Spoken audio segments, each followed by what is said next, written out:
Selamat datang di channel Ayo Ngaji. Sebelum Anda mendengarkan, ada baiknya tenangkan perasaan Anda dan nyamankan posisi tubuh Anda. Jangan lupa disertai juga dengan mengucapkan basmalah. Selamat mendengarkan. Assalamualaikum warahmatullahi wabarakatuh. Waalaikumsalam warahmatullahi wabarakatuh. Bismillah, tawakkaltu ala Allah, la hawla wa la quwata illa billah.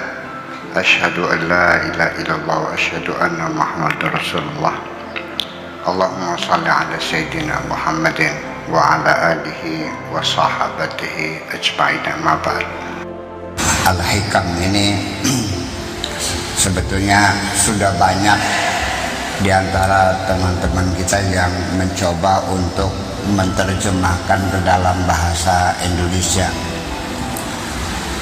Akan tetapi setelah saya lihat kira-kira 10 kitab terjemahan termasuk ya Mustafa Bisri ya, itu banyak kali menerjemahkan, tetapi ternyata gagal dalam menerjemahkannya ini. Bukannya orangnya itu bodoh, tetapi memang kalimatnya sulit untuk ditransfer. Yang kemarin saja, yaitu min alamatil i'timad 'alal amal nuqsan raja' inda wujudi zalal, itu terjemahannya muter-muter nggak jelas. Yang dulu itu kan maknanya kan begini: apabila kita terlalu percaya diri atau self confidence-nya terlalu kokoh, itu akan mengalami kekecewaan yang sangat mendalam ketika dia mengalami kegagalan. Itu maknanya kan begitu. Terjemahannya lucu-lucu kadang-kadang. Di antara tanda pengandalan terhadap amal. Apa maksudnya nih? Pas begitu. Nah, ini yang kedua ini lebih sulit lagi. Iradatuka, keinginanmu, at-tajrida untuk tajrid sendiri dalam bahasa Indonesianya nggak ada ya. Oke, kita adopsi saja. Apabila kamu ingin tajrid, ma'a iqamatillahi iyyaka fil asbab, padahal Allah menempatkan kamu pada posisi harus bekerja. Kamu milih tidak bekerja, tetapi Allahnya menentukan kamu untuk bekerja. Itu adalah merupakan hawa nafsu yang tersembunyi.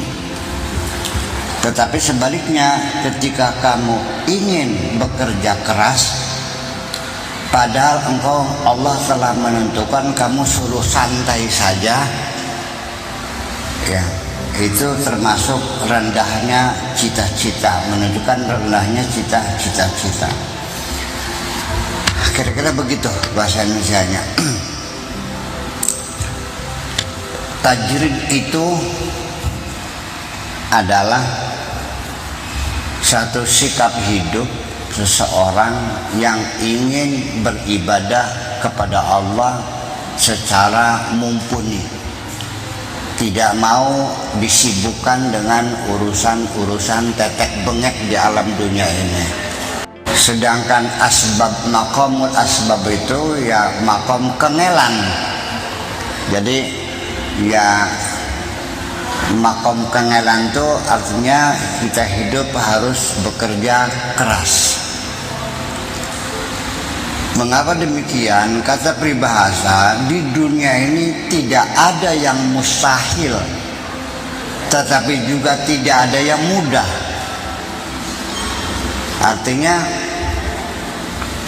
asbab itu adalah kausalita, rentetan dari berbagai macam kausalita, dari proses tidak ada menjadi ada. Yuk sekarang kita melihat. Tadi saya makan nasi sama sayur apa, lodeh ya? Sayur lodeh sama gorengan ikan nila sama sambal Apalagi itu lalapan ya. Oke, sekarang yuk kita belajar menghitung. Terjadinya makanan di hadapan saya itu bukan hal yang mudah. Yuk kita hitung. Nasi itu dibuatnya dari apa? Dari beras. Berasnya dari apa? Gabahnya dari mana? Dari padi. Oke. Kita hitung berapa orang yang terlibat menanam padi. Padinya ditanamnya di mana? Sawahnya digarap enggak? Berapa banyak orang yang menggarap sawah? Bibitnya apa asal atau sengaja dibikin bibit dulu? Khusus bikin bibit dulu. Berapa banyak orang yang menyediakan bibit? Berapa banyak orang yang menyiapkan lahannya? Dan berapa banyak orang yang menghadirkan airnya? Irigasi itu berapa miliar, berapa triliun biayanya? Kalau disedot pakai dompeng, dompeng itu yang bikin berapa, besinya dari mana, bahan bakarnya apa? Solar, yang menghasilkan solar berapa orang? Saya terusin nih, terusin tah. Sampai piringnya, ya pasir kuarsanya yang galinya di mana, berapa orang yang bekerja menggali pasir kuarsa, dan berapa orang pabrik bikin piring, sampai datang ke meja berapa orang pedagang yang menyumbangnya, mas berasnya di gabahnya digiling, berapa banyak orang terlibat untuk penggilingan padi heller itu, dan berapa banyak orang yang terlibat ketika masak dengan gas, gasnya siapa yang mengadakan, gasnya dari kompor, kompornya berapa orang. Saya kira berapa miliar orang yang terlibat menghadirkan nasi di depan saya ini. Itu semua adalah proses. Nah itulah namanya maqamul asbab, itu artinya ya melalui proses. Kemudian lagi, rezeki itu sebetulnya dari mana datangnya? Rezeki itu dari dua. Satu dari otak kita, yang kedua dari kekayaan alam yang tersedia di sekitar kita ini. Itu saja. Kalau bagaimanapun cerdasnya saudara, tapi kalau alamnya miskin, apa yang Anda lakukan? Tetapi seperti Indonesia yang alamnya alamnya kaya raya, segala macam tambang ada, suburnya bukan main, kayu saja ditancap bisa tumbuh di sini.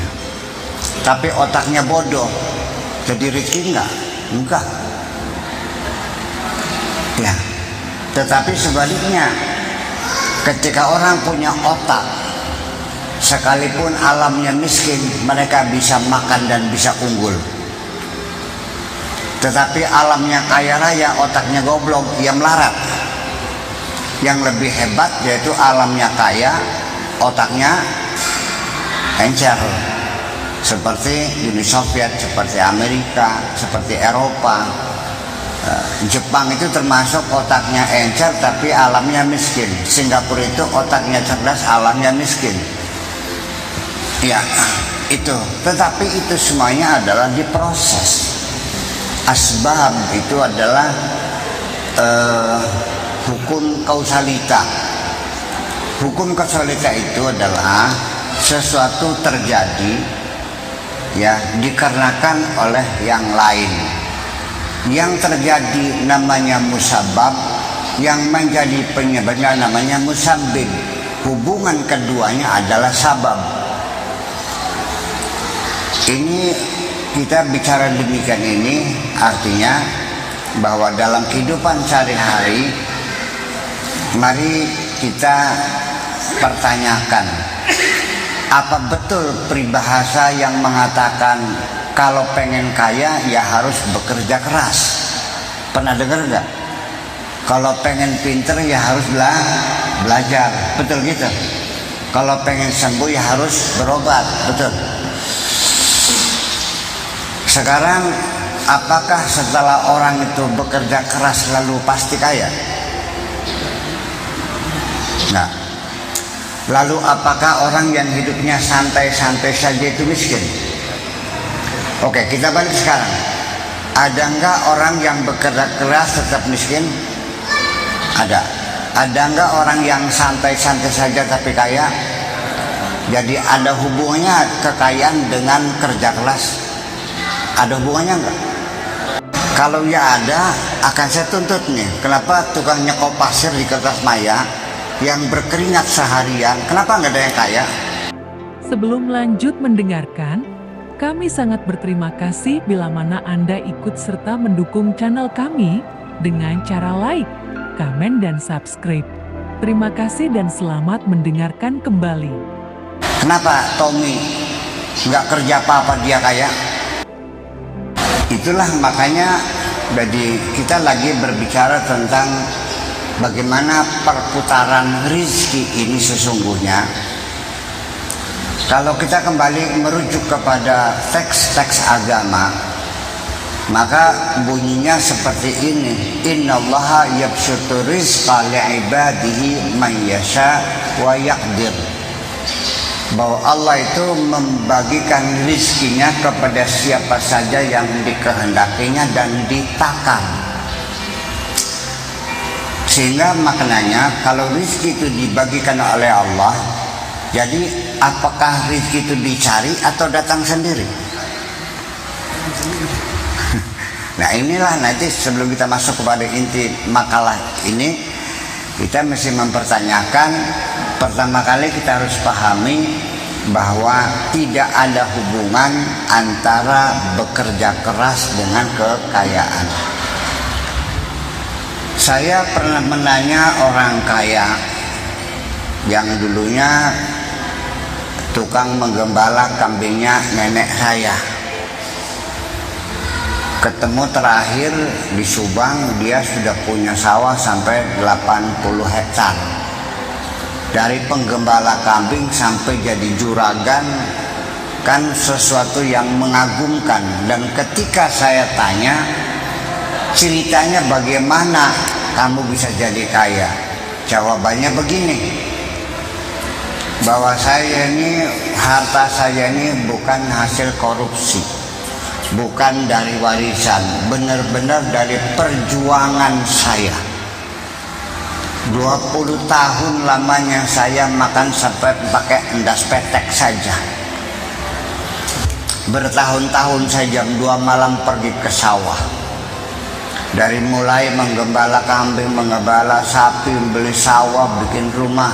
20 tahun perjuangan pahit getir. Pokoknya saya hasilkan harta ini dengan cara peras keringat, banting tulang. Itu jawabannya. Masuk akal enggak? Masuk akal. Nah sekarang kalau ya itu masuk akal, saya bertanya, apakah orang yang kaya itu dengan peras keringat banting tulang lalu kaya? Sehingga yang pertanyaan, apa ada hubungannya kekayaannya dengan keringatnya itu? Ternyata sini kita tertipu, pikiran kita tertipu. Ternyata tidak ada hubungannya. Bapak, ibu-ibu jadi guru, ya kan? Ada nggak anak yang sekolahnya main-main saja tapi pinter? Ada nggak murid yang rajin tapi goblok younger? Inilah makanya jadi kita untuk mengetahui apakah makom kita ini makom tajrid, apakah makom kasab atau makom asbab. Ada orang yang makomnya makom tajrid tergoda. Ini gara-gara setelah reformasi, ya kan gitu, banyak partai-partai kan gitu. Akhirnya seorang kiai yang sudah punya santrinya banyak, sudah ada masjidnya, ada madrasahnya, menjadi tokoh masyarakat, jadi tempat gandulannya wong pirang-pirang, tergoda akhirnya mencelat dari pengimaman mencelat ke gedung DPR. Kenapa tergoda? Begini caranya setan menggoda orang itu. Jadi setiap malam diajak berdiskusi oleh setan yang sudah lama bertelur di dalam pikirannya itu. Bilangnya begini, kamu itu tomak, sehari-hari hanya mengharapkan pemberian orang saja. Betapa hinanya orang tomak. Ya, tunjukkan harga dirimu. Kamu itu sekolahnya tinggi, bisa berbisnis. Ngapain kamu hanya mengharapkan pemberian orang saja? Nonggoni ujani, nonggoni amplop. Tunjukkan dirimu, kemandirmu, kemampuanmu. Jangan berharap lagi pemberian. Itu namanya tomak. Jadi kamu masih bisa berusaha, apalagi kesempatan sekarang jadi anggota DPR, barangkali saja bisa jadi bupati dan sebagainya. Untuk menghilangkan rasa tomanya itu, lalu akhirnya dia terjun partai politik sampai jadi anggota DPR, sampai diangkat jadi bupati. Karena dia jarang ngajar di pesantrennya, maka santrinya perlahan-lahan terus berkurang. Santrinya bubar, wis pragat jadi anggota DPR ditangkap KPK. Sebaliknya lagi, orang yang makomnya makom kasab, makom asbab, dia ahli berbisnis, menjadi importir, eksportir, menjadi penggembang real estate, uangnya sudah bermiliar-miliar. Rupanya setan menggoda lagi. Kamu tuh goblok, ya kan? Pontang-panting mobil 30. Padahal mobil 30 biji, yang kamu duduki kursinya berapa? Bikin rumah sampai 17 kamar tidur, yang kamu tidurin berapa kamar? Tuh lihat kiai bayangkan dia makannya lahap, tidurnya lelap, badannya sehat, hanya ngewer-ngewer tasbih, enak banget, dekat dengan Allah, jiwanya damai, nggak pernah marah. Akhirnya dia bercita-cita ingin jadi waliullah. Bisnisnya ditinggal, pergi ke hutan bersama Buya Sakur, tetap di hutan. Akhirnya dunianya hilang semuanya, perusahaannya bangkrut, jadi walinya gagal, jadi gak wali dalban. Ini intinya seputar itu, kedua itu. Jadi artinya begini aja lah, jalani saja hidup ini seperti air mengalir. Kemana yang nyaman Anda rasakan, dan jangan sekali-kali Anda memutasikan dirimu sendiri. Ya, jangan dulu pindah ke bagian apapun, jangan pindah ke tempat kerja lain kecuali ada mutasi dari Allah Subhanahu wa ta'ala. Karena dalam proses sehari-hari Allah juga sering melakukan mutasi. Dari seorang pengusaha menjadi ulama besar, dari ulama besar menjadi pengusaha. Tetapi karena yang memutasikan Allah, ketika jadi pengusaha ya berkah, ketika jadi ulama ya berkah. Begitu pula ulama yang dimutasikan jadi pengusaha, ketika jadi ulama ya berkah, ketika jadi pengusaha juga berkah. Kalau tidak, jadi ulamanya bangkrut, jadi pengusahanya bangkrut juga. Nah, ini sehari-hari yang kita jalani. Oke? Sebelum lanjut mendengarkan, kami sangat berterima kasih bila mana Anda ikut serta mendukung channel kami dengan cara like, komen, dan subscribe. Terima kasih dan selamat mendengarkan kembali. Lalu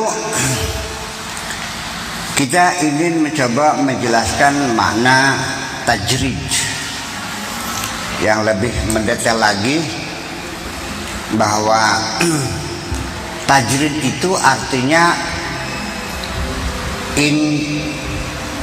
dependensi. Kalau jaroda itu kata-kata jim ro dal, tajrid itu karena diikutkan wazan fa'ala. Jarroda yujarridu tajridan, nasara yunasiru tansiran. Dalam ilmu sharaf kita belajar namanya sulasi mujarrad, artinya fiil yang terdiri dari 3 huruf dan tambahannya dibuang semuanya, tidak ada tambahannya. Ghafara itu sulasi mujarrad, istaghfara itu sulasi mazid, tambahannya alif, sin, dan ta, istaghfara. Begitu alif sin ta dibuang, tinggal jim, ro, dan dal, maka itu namanya fi'il sulasi mujarrad, artinya dilepaskan semua. Termasuk juga melepas baju ini namanya sama, jarradtu siyabi, saya melepas baju. Pengertian melepas ini artinya melepas dari banyak hal sekali. Jadi seorang perempuan yang melepas semua tanpa busana namanya mujarrodah, tanpa busana, tanpa tambahan. Nah, lalu pola hidup tajrid seperti apa? Yaitu ketika sudah tidak ada ketergantungan kepada siapapun kecuali hanya kepada Allah Subhanahu wa ta'ala. Dari situlah maka ada 3 macam tajrid. Ada tajrid yang disebut tajrid zahir, ada tajrid batin, ada tajrid zahiran wa batinan. Kalau tajrid yang zahir artinya dia sudah tidak lagi punya teman, sudah dia tidak lagi banyak berhubungan dengan orang lain, sudah tidak minta bantuan kepada siapapun, pokoknya di rumah nganggur-gur. Itu artinya ketika dia sudah mulai menyendiri, menjauh dari pergaulan manusia, itu namanya tajrid. Tapi tajrid yang zahir. Makanya sehari-hari dengan nasi saja sama tempe, sepotong tempe begini, ya, dia menikmatinya. Tempenya ini ditutulin ke kecap, dilamut kecapnya baris sega 10, tutul maning dilamut kecapnya sampai sega sepiring, tempe ini masih butuh gitu. Dilawati kanggo sore.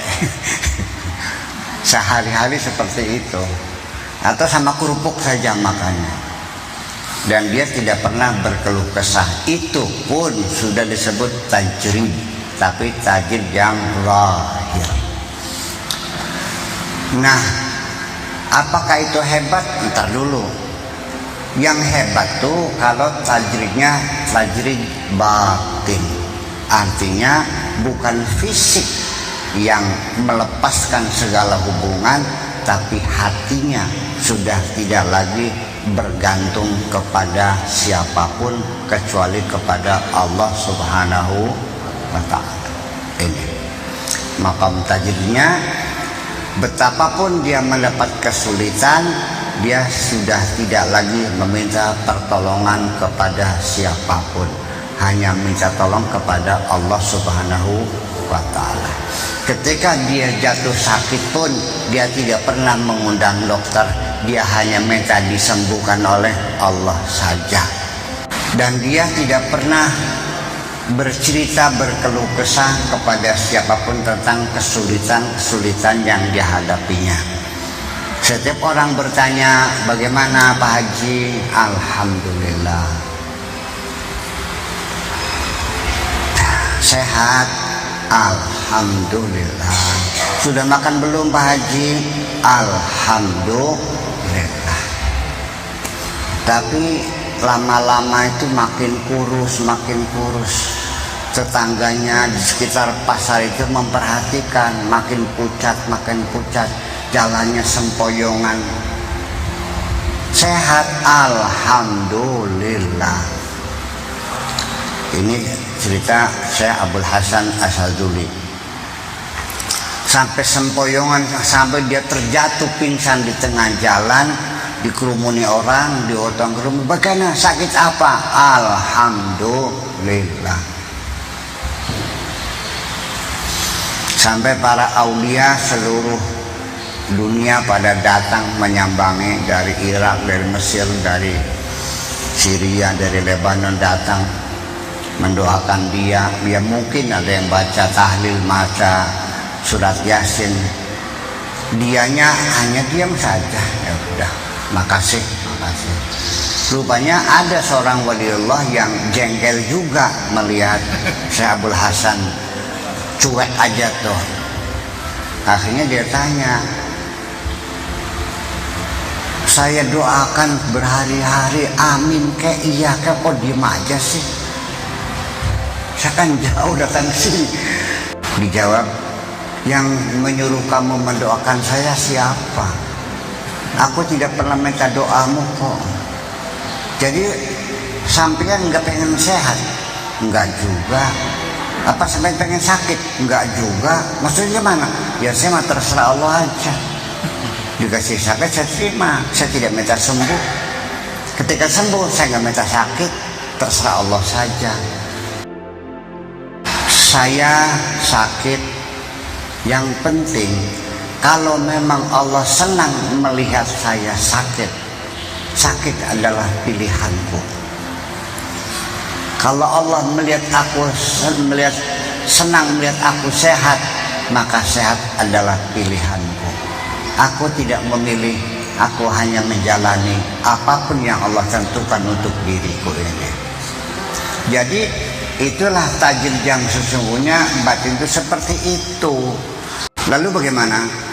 Tajrid zahir, tajrid batin bisa bertemu enggak? Itu yang lebih hebat lagi.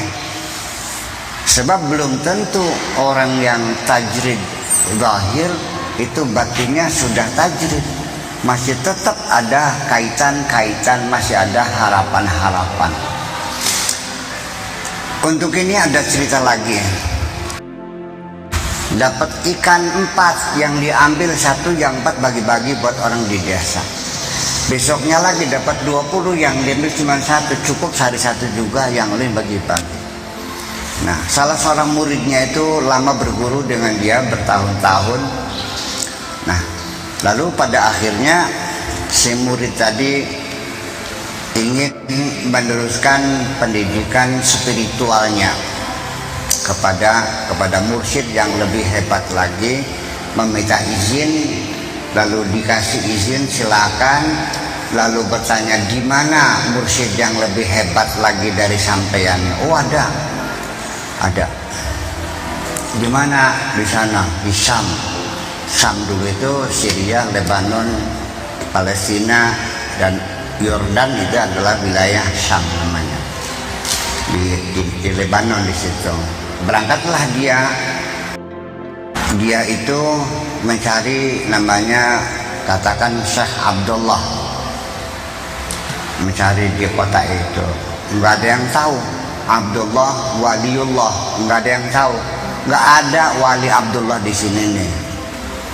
Cuman ada satu-satunya nama Abdullah tuh di atas gunung tuh. Itu dia orang kaya raya. Akhirnya penasaran dah. Dalam pikirannya dia mencari guru yang lebih miskin lagi kan gitu. Ternyata sampai ke tempat rumahnya, ternyata rumahnya seperti istana yang luar biasa. Nambah suka, apa iya ini? Masa wali rumahnya kayak istana begini? Tapi dia penasaran juga, ya ditungguin lah sampai dia datang. Begitu datang, ternyata naik kuda kencana. yang rodanya dilapis emas itu. Semakin gak percaya juga, masa wali penampilnya begitu. Tapi penasaran ya, disapa juga, sampean Abdullah. Iya, saya dari Irak, diutus oleh mursyid saya. Oh si Anu, iya, silakan masuk. Begitu masuk ke dalam, rumahnya semuanya serba wah. Semakin mengejutkan lagi, pembantu-pembantunya perempuan-perempuan cantik cerita semua. Apa iya ini? Lalu akhirnya oleh sang guru ditanya, maksud kamu apa? Begini, saya ini mau pengen teruskan belajar dari kiai saya di Irak. Kalau Bapak menerima, saya ingin belajar. Oh maaf, saya sudah sudah dimutasi. sudah harus cari harta yang banyak. Jadi saya tidak sempat lagi mendidik orang. Jadi ya sebaiknya kamu pulang aja, digali saja, ilmu dia masih banyak yang belum kamu gali. Saya nggak sempat membimbing kamu. Paling-paling saya titip pesan saja kepada guru kamu yang di Irak. Tolong sampaikan kepada beliau, katakan bahwa otak nih jangan mikirin dunia saja. Akhirnya sang bertiga, ya sudah, minta doanya saja, saya pulang ke Irak lagi. Begitu pulang ketemu dengan guru di Irak, katanya, ada pesan apa dari guru kamu? Ya, dia nggak bisa membimbing lagi karena dia sibuk sudah berbisnis, setiap hari rapat melulu dengan raja-raja. Jadi saya suruh kembali lagi. Terus ada pesan apa lagi? Udah, nggak adalah itu aja. Bohong. Sok bilang ada pesan apa lagi? Nggak ada lagi. Jangan bohong. Ada pesan lainnya nggak? Akhirnya dengan keberatan dia ceritakan bahwa Syekh Abdullah berpesan ke sampean, otak sampean ini jangan mikirin dunia saja. Begitu mendengar demikian, sang wali itu lalu menangis bercucuran air mata, beristighfar sebanyak-banyaknya, dan dia mengaku bahwa setiap dia melempar jala dalam pikirannya bokat nyangkut ning emas. Bukan oleh keong emas. Jadi hidupnya memang sederhana ya, tetapi hatinya masih berharap juga kepada dunia. Ini sangat halus dan lembut sekali. Mungkin kita juga tidak sadar hal semacam itu. Makanya ke depan kita nggak usah suhu rendah, ya kan, yang hidupnya miskin jangan terburu kita duga wali. Barangkali yang jadi wali itu yang kaya. Demikian juga orang yang kaya raya jangan kita suudzon hubbud dunya. Belum tentu, ya kan begitu, dia orang yang dekat dengan Allah. Makanya kedua-duanya tajrid lahir dan tajrid batin itulah yang paling hebat. Tetapi kalau kita sudah bisa mencapai tajrid hati saja, itu sudah cukup bagus dan luar biasa. Kira-kira itu saja. Anda telah mendengarkan hingga selesai. Semoga video ini bermanfaat untuk Anda. Semoga kita selalu berusaha untuk bisa bertaubat kepada Tuhan dan selalu dalam ampunan Allah Azza wa Jalla. Terima kasih. Bagaimana caranya kira-kira selesai bulan puasa, semangat ibadah kita dua kali kita hati kita ini pada fase berapa nih? Kepedulian sosial terus